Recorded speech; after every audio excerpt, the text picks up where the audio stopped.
What are the stakes for China in Tibet? What exactly are they looking for? Why are they so focused on Tibet? What are the stakes? Well, Tibet in Chinese means Xizang, which means Western treasure. So they do see Tibet as a treasure, literally, because there are a lot of mineral resources, gold, copper, some say uranium, 90 plus kinds of mineral resources. Forest area, land-wise, is huge. It's 1/5 of China.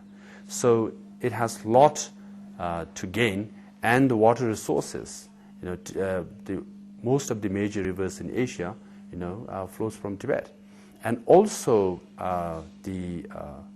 what we call the ice, or the mountain top, which is the source of water, not just water, but affects the global climate as well.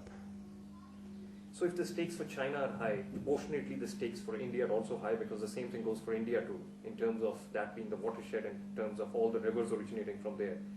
But other than that, what are the stakes for India in terms of Tibet being a buffer zone, in terms of Tibet helping with India's security propositions? What are the stakes for India? I think it's pretty simple. Before the occupation of Tibet by China, I doubt there were many sentry posts between Tibet and India. Now you have battalions after battalions and infrastructure development in the borders of India and Tibet by the Chinese side. So the billions of dollars India spends, in defending border, it's pretty clear. It's humongous. It's very costly for India. All that could be spent for internal development like education, health, or any other welfare-oriented projects that could help the citizens of India. So yes, India has huge stake in this issue. Having said that, it is for the Indian leaders to decide how to proceed forward. You've also earlier said that India needs to be wary of the fact that it's being encircled by China in terms of the kind of investment that China is putting in to encircle India by building relations with its neighboring countries. Do you see that as a threat? Do you see that as something that India should be more aware of?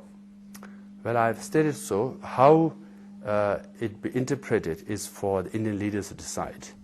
Now, as far as Tibetans are concerned, again, we always say this, and we truly believe it, especially I being someone who is born and brought up in India. We're extremely grateful to India and Indian people and all the governments that have supported for all these years. So our gratitude towards India and our debt towards Indian people is huge, and we will remain forever grateful. Even as you remain grateful to India, it's a little known fact that not many Tibetans have actually served in the Indian Defence Forces in some form or the other, and they've actually helped with India's defence and also guarded its leaders. Would you agree, and what do you have to say about that?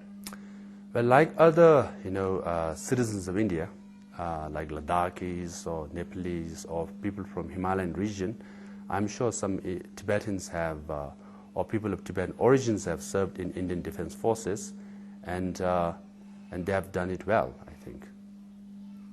You were also told by the people that you need to serve the Dalai Lama well. How do you intend to serve him well? Because again, it's a big responsibility.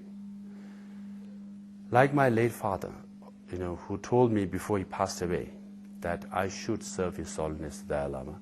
That is the aspiration or hope of all the elder Tibetans.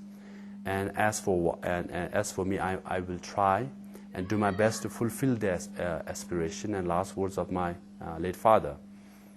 What I can do is live up to His Holiness' vision of secular democratic society and his expectation that I, as the elected leader, become the face and spokesman for the Tibetan people, an effective one, which I'm committed to do so.